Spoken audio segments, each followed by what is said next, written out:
கர்த்தர் நல்லவர், அவர் கிருபை என்றும் உள்ளது. கர்த்தருக்கு கொடான கொடி ஸ்தோத்திரம். இந்த நாளும் கர்த்தருடைய வார்த்தை தியானிக்க முடியாது. கர்த்தர் கொடுத்த தருணத்துக்காக கொடான கொடி ஸ்தோத்திரம். கர்த்தர் நல்லவர். ஹல்லேலூயா. இன்றைய தியான வார்த்தையாவது கர்த்தருடைய சத்தம். கர்த்தருடைய சத்தம், பலவிதமான சத்தங்கள் உலகத்தில் இருந்தாலும் கர்த்தருடைய சத்தத்தை முக்கியப்படுத்தி பேசுவது பெரிய காரியமாக இருக்கிறது. உலகத்தில் எங்கே பார்த்தாலும் சத்தங்கள் இருக்கு. பாடல் ஒளி சத்தம், நாட்டு ஒளி சத்தம், இது போல அநேக சத்தங்கள் இருந்தாலும் குருவிகளின் சத்தம், மனுஷனுடைய சத்தம் எல்லாம் இருந்தாலும் கர்த்தருடைய சத்தம் வல்லமையானது. ஹல்லேலூயா. அதை குறித்து பார்ப்போம். ஒரு சின்ன சாட்சியோடு இந்த வசனம் உங்களுக்கு முன்பாக வைக்க தியானிக்கிறேன். சங்கீதம் 29 சங்கீதத்தில் சொல்லப்பட்ட வார்த்தை 1-2 வாசிப்போம். பலவான்களின் புத்திரரே, கர்த்தருக்கு மகிமையும் வல்லமையும் செலுத்துங்கள். கர்த்தருக்கே அதை செலுத்துங்கள். கர்த்தருடைய நாமத்துக்குரிய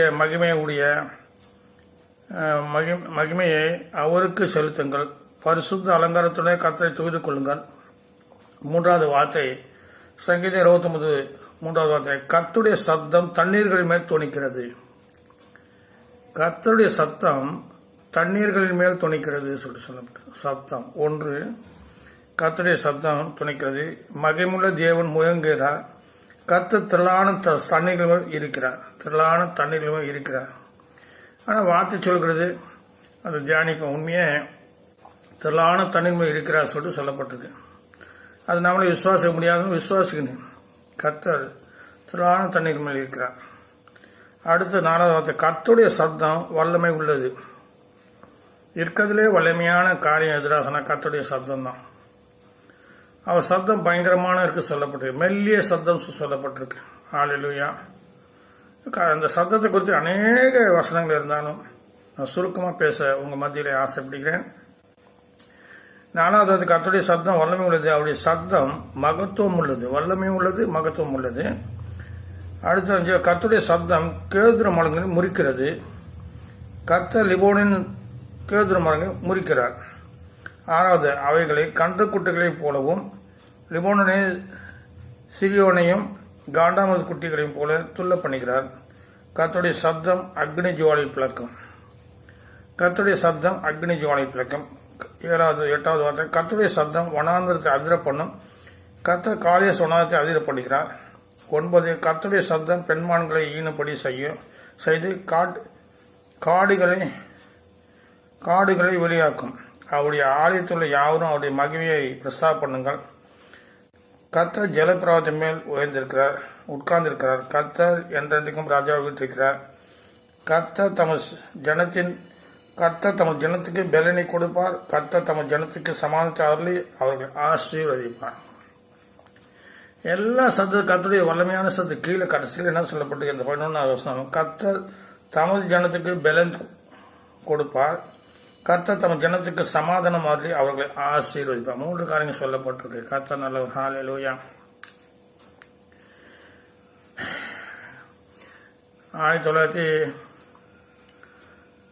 1987வது வருஷம் நினைக்கிறேன். 1981வது வருஷம் நான் ரட்சிக்கப்பட்டேன். ரட்சிக்கப்பட்டு மெட்ராஸ் வந்துட்டேன். மெட்ராஸில் சின்ன சின்ன வேலை செய்து கர்த்தருடைய ஊழியங்களுக்கு ஈடுபடுவேன். சபை காரியங்களையும் ஈடுபடுவேன். அப்படி இருக்கிற நேரத்தில் 81வது வருஷம் ரட்சிக்கப்பட்டேன். 87வது வருஷம் எங்கள் தகப்பனார் மரித்தார் சொல்லிட்டு எனக்கு ஃபோன் செய்தார்கள். சரி சொல்லிட்டு நானும் என் தகப்பனாரை பார்க்க போனேன். என் தகப்பனார் அன்கான்சியஸில் இந்த 3 நாளாக படுக்கையில் அப்படியே படுக்கையாக இருந்தார், சுயநிலம் இல்லாமல். அப்போ நான் போன உடனே பார்த்தாக்கா வீட்டில் கிட்டத்தட்ட ஒரு 100-150 பெண்கள் எல்லாம் சொந்தக்காரங்களாம் உட்காந்துருந்தாங்க. நான் என்ன செய்து சொல்லிட்டு உள்ளே போன உடனே என் மனசாட்சி உறுத்தப்பட்டு நான் தேவனை நோக்கி அழுது ஜெபித்தேன். எவ்வளோ பேர் இருந்தாங்க, எல்லாம் ஹிந்துஸ் தான். இருந்தாலும் என் மனசாட்சியை குத்தப்பட்டு என் தகப்பனை தேவனை நோக்கி அழுதேன். ஆண்டவரே, என் தகப்பனுக்கு விரோதமாக அநேக காரியங்கள் செய்திருக்கேன். அவருக்கு நான் கீழ்படியில. அவருக்கு அநேக வேதனைகள் கொடுத்துருக்கேன். அவர் வார்த்தைக்கு நான் கீழ்படிய. அதனால என்னை மன்னியும் ஆண்டவர். பலவிதமான கருத்துக்களை சொல்லி நான் ஆண்டவர்கிட்ட வேண்டுதல் செய்த போது ஆண்டவர் சொன்னார், நீ உங்கள் அப்பா கிட்ட கேளு சொன்னார். எனக்கு ஒரு மனசுக்குள்ள ஆச்சரியம். நான் அழுதுன்னு தான் இருக்கேன். ரொம்ப அழுகையோடு ஆண்டவர்கிட்ட பேசினுக்கேன். ஆண்டவரை எங்கள் தகப்பனுக்கு விரோதமாக நான் செய்தேன். அவர் கீழ்படியில் அநேக தூசண வார்த்தையை சொன்னேன். அவர் எத்தனை ஒரு பல முறை திட்டியிருக்கேன். அப்படியெல்லாம் என்னை மன்னியும் ஆண்டவர் சொல்லிட்டு அப்படி ஆண்டவர் சொன்னார், நீ உங்கள் தகப்பன்கிட்ட கேள்வி சொன்னார். எனக்கு ஒன்றுமே புரியல. எங்கள் தகப்பன் வந்து சாவு அந்த அன்கான்சியஸில் சுயநினைவு இல்லாமல் இருக்கார். 3 நாளாக இருக்கார். என்னோட ஆண்டவர் இப்படி சொல்ல கடைசியில் ஆண்டவர் வாட்டுக்கு கீழ்ப்படிஞ்சு எங்கள் தகப்பனை பார்த்து நான் கையெடுத்து வணங்கி, அப்பா நான் உனக்கு விரோதமாக அநேக காரியங்கள் செய்தேன். நான் உனக்கு விரோதமாக நான் பல தடவை நான் விரோதமான காரியங்கள் செய்தேன். உனக்கு நான் கீழ்ப்படியில, உன்னை நான் மதிக்கலை, எத்தனையோ காரியங்கள் நான் செய்தேன். என்னை மன்னியும்பா சொல்லிட்டு நான் எங்கள் அப்பாவை பார்த்து நான் ஜெபம் பண்ணி கேட்டபோது அவர் படுத்த படுக்கையில் அப்படியே கண்களை திறந்து என்னை பார்த்தார். கர்த்தருடைய சப்தம் எப்படி இருக்கு பாருங்க. என் தகப்பனை 3 நாட்களாக அந்த கோமா ஸ்டேஜில் படுத்திருக்காரு. நம்ம தான் ஆண்டவர் நோக்கி ஜெபம் பண்ணேன். ஆண்டவர் சொன்னார், நீ என்னிடம் ஜெபம் பண்ணாத, உன் தகப்பன்கிட்ட ஜெபம் பண்ண சொன்னார். சரி சரி, என் தகப்பனை பார்த்து ஜெபம் பண்ணாக்கா என் தகப்பன் என்ன பண்ணார், அந்த கோமா ஸ்டேஜில் என்னை அவர் கண்கள் திறந்து என்னை பார்த்து சிரித்து கொண்டே உயிர் விட்டார். இது பெரிய காரியம். ஏன் சொல்றேன்னு சொன்னாக்கா, கர்த்தர் அதிசயம் செய்கிறார். ஜீசஸ் கர்த்தர் நல்லவர். இயேசு கிறிஸ்து ரத்தங்க. ஹல்லேலூயா. ஸ்தோத்திரம் ஸ்தோத்திரம் ஸ்தோத்திரம் ஸ்தோத்திரம். 2வது காரியம் என்ன சொன்னாக்கா, ஒரு 15 வருஷத்துக்கு முன்ன என்னை ஜெபத்துக்கு கூப்பிட்டுன்னு போனாங்க ஒரு பெரிய அப்போலோ ஹாஸ்பிட்டலுக்கு. அவங்க குடும்பத்துக்காக நான் ஜபிப்பேன். அப்போ அவர் வந்து சிக்காக இருந்தாங்க. அப்போலோ ஹாஸ்பிட்டல் சேர்த்துருந்தாங்க. என்னை ஜபிக்க கொண்டு போனோன்னே, என்னை அந்த அறைக்கு கொண்டு போனோன்னே அவர் மறித்து விட்டார். நான் ஆண்டவர்கிட்ட சொன்னேன். நான் மனசுக்குள்ள நினச்சேன், ஐயோ மறித்து விட்டார், இதுக்காக நான் என்னை ஒம்புல மாட்ட விடுறதுக்காக மறித்து விட்டாரு, நான் என்ன பண்ணுறது ஆண்டவர் சொல்கிற நேரத்தில் என்ன செய்வேன் ஆண்டவர் சொன்னதை ஆண்டவர் சொன்னார், அவர் காதில் நீ பேசு, அவர் காதில் நீ பேசு சொன்னார். என்ன ஆண்டவர் நீ காதில் பேசு, அவர் தான் மறித்து இருக்காரு, எப்படி பேச சொன்ன, நீ பேசு சொன்னார். நான் அவர் காதுகிட்ட போய் சொன்னேன், அங்கிள் நீ மறிக்கலை ஏந்துருங்க சொன்னேன். ஆண்டவர் இயேசு நாமத்தில் நீங்கள் மறிக்கலை ஏந்துருங்க சொன்னாக்கா அவர் மறுபடியும் எல்லாம் நர்ஸெல்லாம் ட்ரீட்மெண்ட் கொடுக்குறாங்க, எல்லாம் டாக்டர்ஸ்லாம் பார்க்குறாங்க. மறுபடியும் உயிர் வந்துச்சு. பார்த்தா 19 பல்ஸ் இருந்தது, 19 பல்ஸு. அப்போ மறுபடியும் ஐசி வார்டை வச்சு அவருக்கு உயிர் வந்து கிட்டத்தட்ட இன்னொரு 7 வருஷம் மேலே உயிர் வாழ்ந்து மறுபடியும் மறித்தார். எதுக்காக சொல்லுன்னா, அந்த கர்த்தருடைய சத்தத்தை பற்றி நான் பேசுகிறேன். யோவான் 5வது அதிகாரத்தை பார்ப்பாங்க. யோவான் 5வது அதிகாரம், புதிய ஏற்பாட்டில் யோவான் 5வது அதிகாரம். இந்த 5வது அதிகாரத்தில் யோவான் 5வது அதிகாரம் 25, 26, 27 வார்த்தை நான் வாசிக்கிறேன். மரித்தோர் தேவனுடைய சத்தத்தை கேட்கும் காலம் வரும். வேதம் சொல்லுகிறது, மரித்தோர் தேவனுடைய சத்தத்தை கேட்கும் காலம் வரும், அது இப்போதே வந்திருக்கிறது. மரித்தோர் தேவனுடைய சத்தத்தை கேட்கும் காலம் வரும் சொல்லிட்டு அப்போ ஆண்டவர் சொன்னார், என்ன ஆண்டவர் எனக்கு ஒன்றுமே புரியலையே, நீங்கள் பேசணும் அவங்க உயிர் வந்துச்சு, என்ன எனக்கு ஒன்றுமே புரியல சொன்னாக்கா. இதை குறித்து நான் வந்து அப்படி ஜெபம் பண்ணிட்டு இருந்தேன். ஒரு நாள் ஆண்டவர் பேசினேன், இந்த வார்த்தை காமிச்சார் எனக்கு ஆண்டவர், மரித்தோர் தேவனுடைய சத்தத்தை கேட்கும் காலம் வரும், அது இப்போதே வந்திருக்குது, அதை கேட்கிறவர்கள் பேர்ப்பார்கள் என்று மெய்யாகவே உனக்கு சொல்கிறேன். பாருங்க, கர்த்தருடைய சத்தத்தை கேட்க பிழைப்பாங்க சொல்லி சொல்லப்பட்டிருக்கு. மரித்தோர் செத்து போனவங்க கூட கர்த்தருடைய சத்தம் கேட்குது சொல்லிட்டு அர்த்தம் என்ன சொன்னாக்கா, அது நீதிமன்றம் சொல்லுக்கு மத்தியில் இருக்கு, வெளிப்படல காதலன்னு கேட்கடவன் இருக்கு. ஆனால் நீதிமன்றம் ஞானமுள்ள காதலன்னு கேட்கடவன் சொல்லிருக்கு. ஞானமுள்ள காது ஒன்று இருக்கு, ஆர்டினரி காதும் இருக்கு. இப்போ வேத காதலன்னு கேட்கக்கூடாதுன்னு சொல்லிட்டு மத்தியில் எல்லாம் சொல்லப்பட்டிருக்கு, வெளிப்பட சுவிசில் சொல்லப்பட்டிருக்கு. ஆனாக்கா நீதிமன்றம் ஒரு எடுத்து ஞானமுள்ள காதலன்னு கேட்கக்கூடாது. அப்போ வேத வார்த்தையில கேட்க கர்த்தருடைய சத்தத்தை கேட்கணும், நமக்கு ஞானமுள்ள காது இருக்கணும். எல்லாருக்கும் தான் காது இருக்கு, கேட்காது. கர்த்தர் எலியாவுடைய எப்படி பேசினா, மெல்லிய சப்தம் கொண்டு பேசினா சொல்லிட்டு 1 ராஜாக்கள் 19 இருக்கு. கர்த்தர் நல்லவர். ஹல்லேலூயா. இங்கே மரித்தோர் தேவனுடைய சத்தத்தை கேட்கும் காலம் வரும், அது இப்போதே வந்திருக்குது, அதை கேட்கிறவர்கள் பிழைப்பாக என்று மெய்யாக உங்களுக்கு சொல்கிறேன் என்றார். அடுத்தது 5:26, யோவான் 5:26, ஏனெனில் பிதாவுணர் தம்மில் தாமே ஜீவனுள்ளராய் இருக்கிறது போல குமாரனும் தம்மில் தாமே ஜீவனுள்ளராய் இருக்கும்படிக்கு அருள் செய்திருக்கிறார். எப்படி பிதாவுணர் உயிரோடு இருக்கா, அதே போல அவரும் இயேசு கிறிஸ்து உயிரோடு இருக்கும்படி அருள் செய்திருக்கார் வசனம் சொல்லுது. ஹல்லேலூயா. நானும் பிதா ஒன்றாக இருக்கிறோம்னு சொல்லிட்டார் ஆண்டவர். என்ன எல்லாம் பிதாவை உருவம் காண முடியாது. என்னை கனம் பண்ணவரை பிதாவை கனம் பண்ணுகிறான். அப்படியா? அதனால தேவன் பிரிந்திருக்காரா சொல்றாரு பவுல். பிரியல, தேவன் ஒன்றும் பிரியல, பிரியாம ஒன்னாதான் இருக்காரு. கர்த்தர் நல்லவர். அடுத்தது 5:20, அவர் குமாரனாய் இருக்கிறபடியால் நியாயத்தீர்ப்பு செய்யும்படிக்கு அதிகாரத்தை அவர் கொடுத்திருக்கார். நம்ம இயேசு கிறிஸ்து ஞானமும் வல்லமும் எல்லாம் இருக்கு, அதிகாரத்தை கொடுத்துருக்காங்க. அது மத்தியில் நீங்கள் பார்த்தாக்கா குருடவங்க போய் கேட்குறாங்க, ஆண்டவரே எங்களை சுகமாக்க எனக்கு வல்லமை இருக்கா என்று ஆண்டவரை கேட்குறாரு. அப்போ உங்களுக்கு வல்லமை இருக்கா ஆண்டவர் சொன்ன சரி சொல்லிட்டு கண்களை அவர் குருட்டான கண்களை திறக்கிறார். அதே சொல்லிட்டுல மார்க் 2 பார்த்தாக்கா அந்த திரும்ப அது காரணம் என்ன பண்ணுறாரு, எது ரொம்ப இல்லை எழுது போக சொல்றது எழுதா, இல்லை படிக்க தூக்கிக்கொண்டு போக சொல்றது எளிதா சொல்ற. படுக்கை தூக்கின போது கஷ்டம். அவர் சொல்ல படுக்கை தூக்கி நட சொன்னா அந்த வல்லமை தேவனுடைய வல்லமை அதிகாரமும் அவன் படுக்கை எடுத்துன்னு போறான். அப்ப ஆண்டவர் இதில் சொல்ற எனக்கு வல்லமை அதிகாரம் கொடுக்கப்பட்டிருக்கு சொல்றாரு ஆண்டவர். ஹல்லேலூயா. இயேசு நாமத்தில் வல்லமை அதிகாரம் இருக்கு. பாருங்க, எங்க அப்பாவை பத்தி இன்னைக்கு கூட நான் அது தியானிக்கிறேன். ஆச்சரியமா இருக்கு ஒரு காரியம்.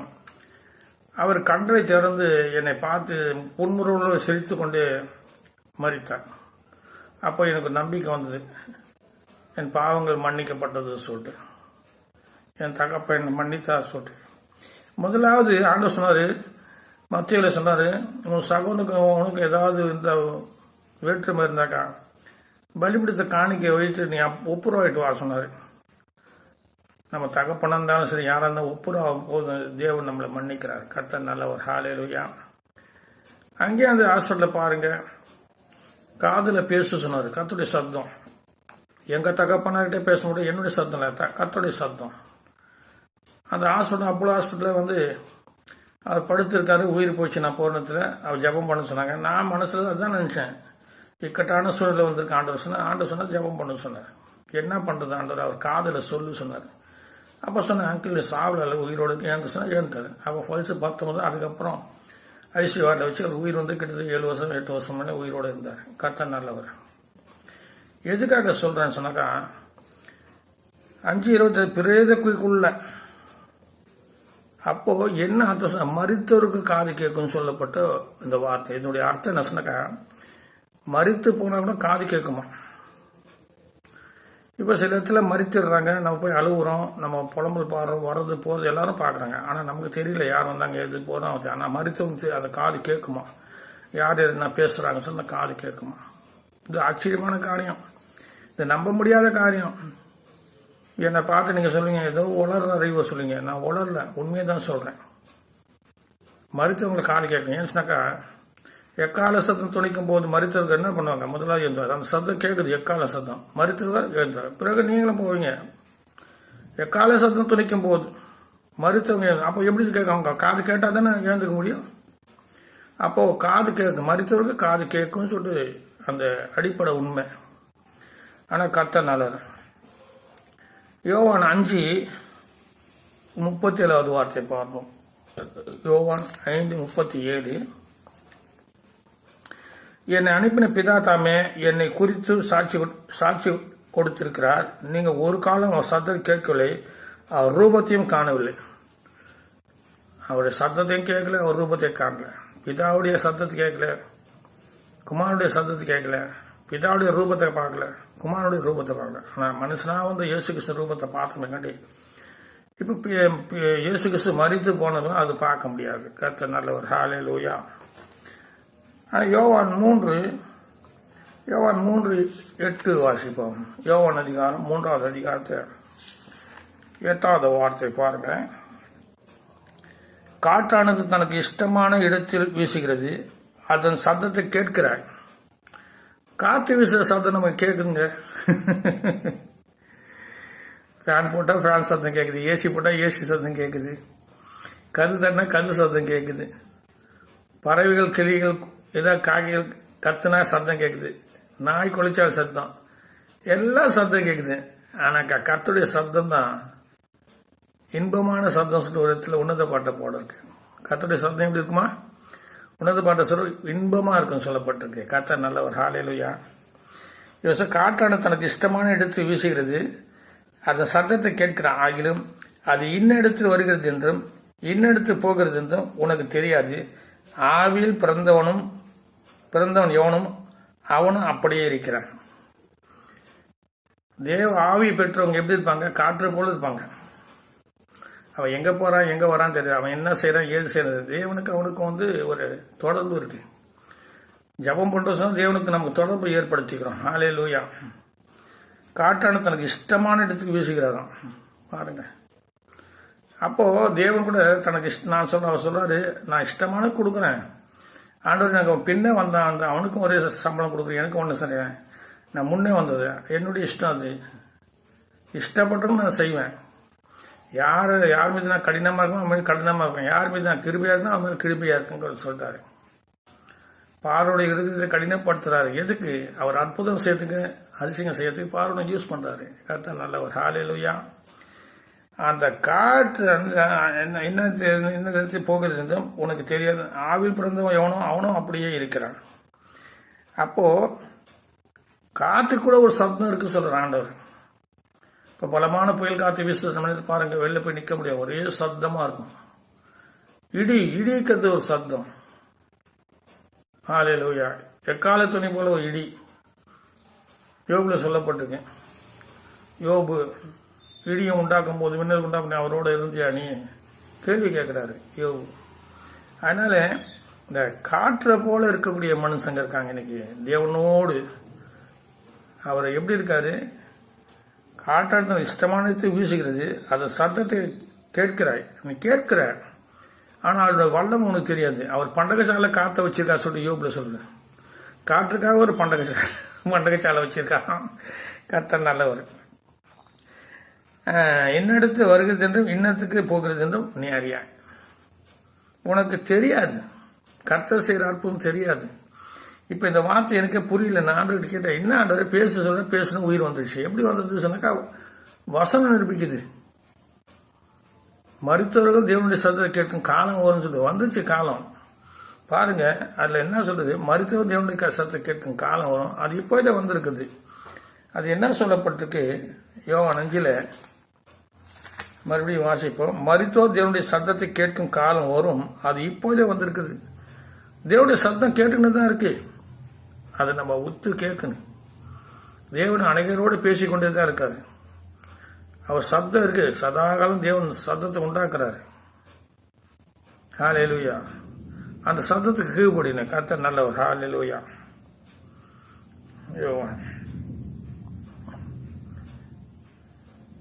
அப்போஸ்தலர் 9வது அதிகாரம்.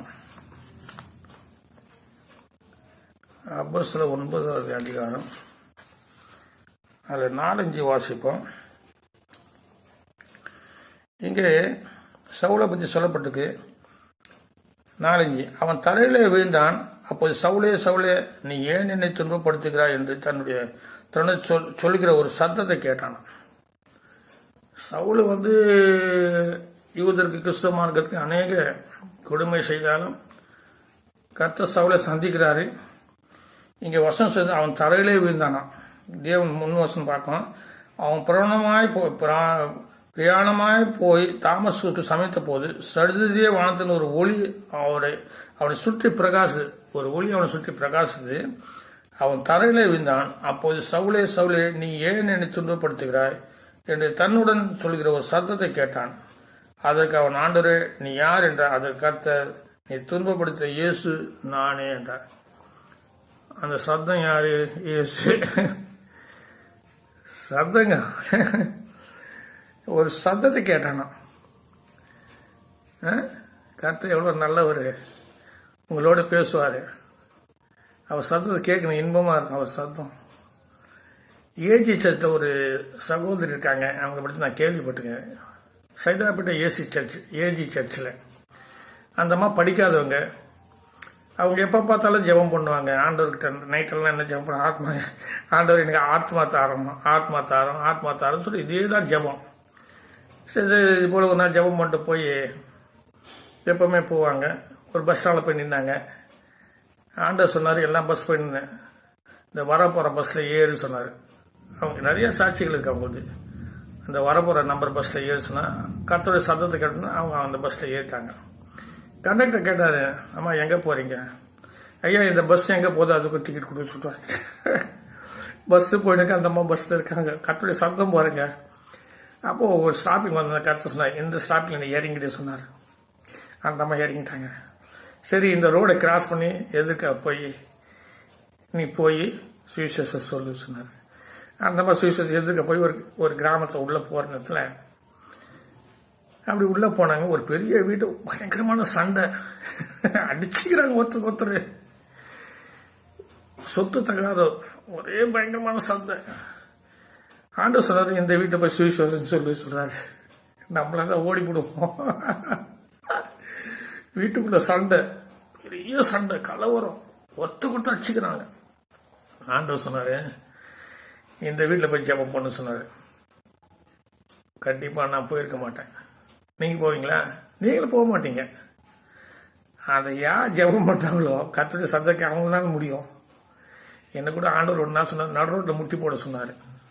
நான் போடல. ஏன் தெரியுமா? சுயம் என்னை தடுத்துச்சு. ஆனால் நடு ரோட்டில் நான் முட்டி போட்டுருந்தேன். என்னுடைய ஊழியமே வித்தியாசமாக போயிருக்கும். நான் சில சமயம் டிராவல்ஸ் பண்ணுறது பஸ்ஸில் வச்ச பார்த்து முஸ்லீம் அந்த டைமில் பஸ்லேயும் முட்டி போடுவாங்க, ட்ரெயினில் முட்டி போட்டு அவங்க தொழுகை பண்ணாங்க. ஆனால் நம்ம பண்ணுறதில்ல, வெக்கப்படுறோம். கர்த்தர் சொன்ன மத்திய என்னை குறித்து வெக்கப்படுவேன், நான் பிதாடு உன்னை குறித்து சொல்ல நான் வெக்கப்படுவேன் சொன்னார். இதுதான் ரகசியம். அந்த அம்மா அந்த சண்டை பண்ணுறோம். வீட்டில் போய் சுவிசேஷம் சொல்லி சொன்னார். போக முடியுமா? யோசனை பண்ணி ஜெபம் பண்ணி கிட்ட போய், ஐயா கொஞ்சம் குடிக்க தண்ணி கொடுங்கன்னு சொல்லிட்டு கேட்டாங்க அந்த அம்மா. அங்கே இருக்க சொன்ன ஒரு வித்தியாசமா பேசி அவங்க, ஏமா நாங்களே சண்டை போட்டுங்க, என்னத்துக்கு தண்ணி கிடையாது, போங்க அவங்க வேலையை பார்த்துங்கன்னு சொன்னாங்க. அப்போ அந்த ஒருத்தர் சொன்னாரு, நம்ம சண்டை நம்மோட இருக்குது, நம்ம என்ன தண்ணி தானே கேட்டாங்க. தண்ணியை குடிச்சோம், தண்ணி கொடுத்தோன்னே அப்படியே ஒவ்வொருத்தருக்கும் சுவிசேஷம் சொல்லி அந்த குடும்பமே ரசிக்கப்பட்டது. அப்போ கர்த்தருடைய சத்தம் வல்லமையான சத்தம் பாருங்க. கர்த்தருடைய சத்தத்தை கேளுங்க, கீழ்படிங்க. ஹல்லேலூயா. சாமுவேலை கூப்பிட்ட சத்தம், ஆகாரை கூப்பிட்ட சத்தம், அநேகர் கூப்பிட்ட எண்ணியும் கூப்பிட்ட சத்தத்தோட. ஹல்லேலூயா. எதுக்கு சொல்றேன்? அந்த சத்தம் அவ்வளவு உன்னதமான சத்தம். சவுல் கேட்டார். அடுத்து பாருங்க, 1 Corinthians 15 மத்திய 3 பண்ணல, மத்திய 3வது அதிகாரம்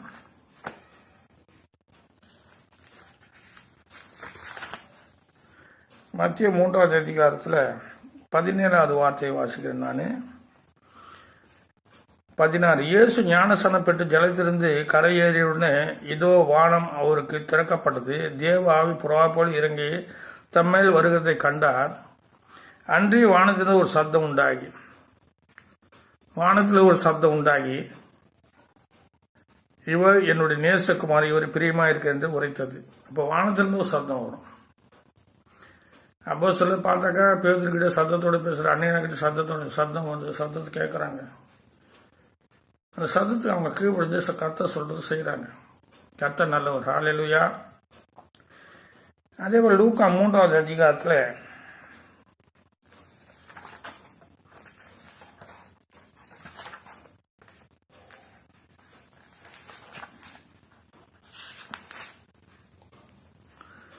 லூக்கா 3வது அதிகாரம்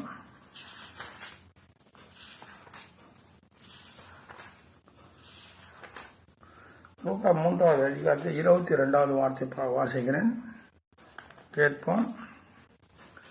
3:22. ஜனங்கள் எல்லோரும் ஞானஸ்நானம் பெற்ற போது இயேசு ஞானஸ்நானம் பெற்றார். ஜெபம் பண்டிகையில் வானம் திறக்கப்பட்டது. பரிசுத்த ஆவியானவர் அதன் ரூபம் கொண்டு புறாவை போல் அவர் மேல் இறங்கினார். வானத்தின் ஒரு சத்தம் உண்டாகி, நீர் என்னுடைய நேசக்குமாவும் பிரியமா இருக்கின்ற உரைத்தது. வானத்தின் ஒரு சத்தம். உங்களுக்கும் தேவன் சில சத்தங்கள் பேசுவார். தேவன் பேசும்போது அது உன்னிப்பா கேட்கணும். ஹல்லேலூயா. கர்த்தருடைய சத்தம். 1 கொரிந்தியர் பண்ண எக்கால சத்தம் துணிக்கும். மருத்துவங்க என்ன பண்ண எக்கால சத்தம் கேட்கும்போது உயிரோடு எழுந்திருப்பாக்க சொல்லிட்டு நம்ம பிரசங்கம் பண்ணோம். மரண அடக்கம் பண்ணும்போது அடக்க ஆரத்தில் எழுதான் இதுதான் அதிகமாக சொல்கிறோம். நாங்கள் புதைக்கல, நாங்கள் விதைக்கிறோம், இது மறுபடியும் முளைக்கும். எக்கால சத்தம் துணிக்கும் போது எல்லோரும் உயிரோடு எழுந்திருப்பாங்க. அப்போ எக்கால சத்தம் ஒன்று இருக்கு. இது போல அநேக சத்தங்கள் இருக்கு. கர்த்தருடைய சத்தம் தான் அருமையான சத்தம்.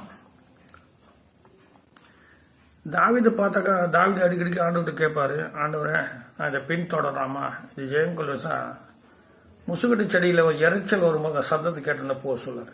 சில குறிப்பு சொல்லுவார், இந்த சத்தத்தை கேட்டோன்னா போ. அப்போ எரிச்சல் சத்தம் ஒன்று இருக்கு. அப்போ எசேக்கியேல் 37:7 பார்த்தாக்கா, அவன் தீர்க்கதரிசனம் உரைத்தான், எரிச்சல் உண்டாயிட்டு சத்தம். அது எலும்புகள் என்னாச்சு, ஒன்று கூடி ஒரு மகா சேனையா நேர்ந்த இறைச்சல். அதுபோல் பேதுருவின் சத்தத்தை அறிந்து கர்த்தர் பேசினார். அப்போஸ்தலர் 12 பேதுரு சிறைச்சாலை போட்டுறாங்க. தேவதூதன் அவனுக்கு கொண்டு போற விடுதலை ஆக்குறாரு.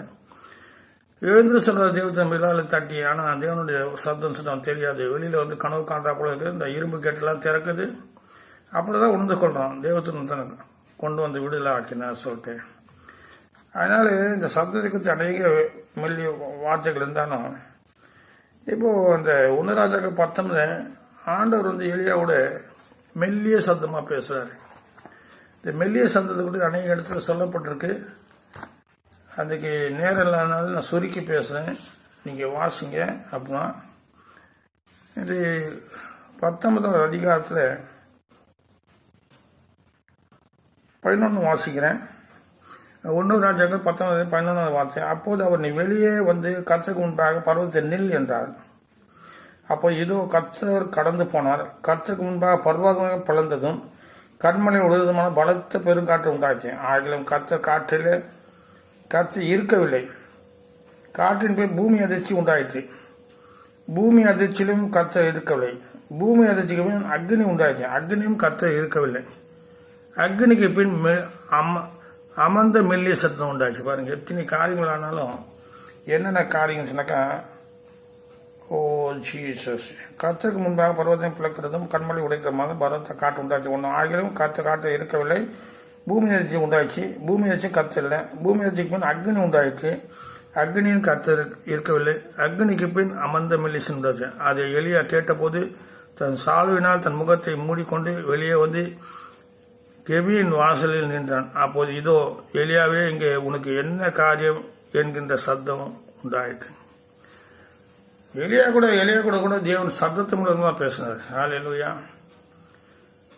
இன்னைக்கு அநேக ஊழியக்காரங்க வித்தியாசமா பேசுறாங்க. எனக்கே பயமா இருக்கு. வசனத்தை சொல்லுச்சுன்னு வசனம் இல்லாதெல்லாம் தர்க்கம் பண்ணின்னு இருக்காங்க. ஆண்டவர் பிரஸ்தாபப்படுறது வேற ஒன்றும் இல்லை. இன்னைக்கு என்ன சொன்ன, பரிசெயர் சதுசெயர் வேதபாரகர் போல மாயமனம் பண்ணின்னு இருக்காங்க. ஒருத்தர் குறை சொல்லின்னு ஒருத்தர் தெரியல, அவங்கள பார்த்தா கிறிஸ்டின் போல தெரியல. ஒரு உண்மையான தேவ பிள்ளை மற்றவங்க பற்றி பேச மாட்டான். வசனம் அப்படிதான் மற்றவர்கள் குற்றவாளி தீர்க்க முன்னே நீயும் உன் குற்றத்தை பாரு சொல்லணும். அதே 2:27 உன்னிடத்து உங்க தேவனுக்கு விரோதமாக குற்றங்கள் இல்லையோ சொல்லிட்டு தீர்க்க கேட்கிறாரு. எல்லாத்துக்கும் குற்றங்கள் இருக்கு. உன்னிடத்து குற்றம் இருக்கு. அப்படி இருக்கும்போது மற்றவங்க குற்றவாளியை தீர்க்கறது நீ யாரு? கர்த்தர் கேட்கிறாரு. அதனால அந்த மெல்லிய சத்தத்தை மூலமா கர்த்தர் பேசுறவங்களோட. அதனால கர்த்தர் நல்லவர். அந்த மத்திய 7வது அதிகாரத்துல அந்த வார்த்தையை பார்த்தோம். தேவனுக்கு மகிமையான காரியங்கள் செய்யட்டும், வேணாம் சொல்ல செய்யட்டும். ஆண்டவர்கிட்ட போய் சொன்னாங்க, ஆண்டவரே நம்மளை சாராதவ உன் நாமத்தை கொண்டு அற்புதம் பண்ற ஆண்டவர். 2 இடத்துல மார்க்ல இருக்கு, லூக்கால இருக்கு, நீங்க படிங்க. அப்ப ஆண்டவர் சொல்ற, அவளை தடுக்காதீங்க, நீங்க அவ்வளவு சீக்கிரம் அவங்க தீங்கு செய்ய மாட்டாங்க சொல்றாரு. ஆண்டவரை தடுக்காதுன்னா ஏன் நீங்க தடுக்கிறீங்க மத்தவங்கள? சத்தியம் சொல்றோம் தடுக்காதீங்க, சீசஸ் சொல்றோம் தடுக்காதீங்க. டிவியில பேசுறாங்க, பேசிட்டோம். கர்த்தர் கொடுக்காது.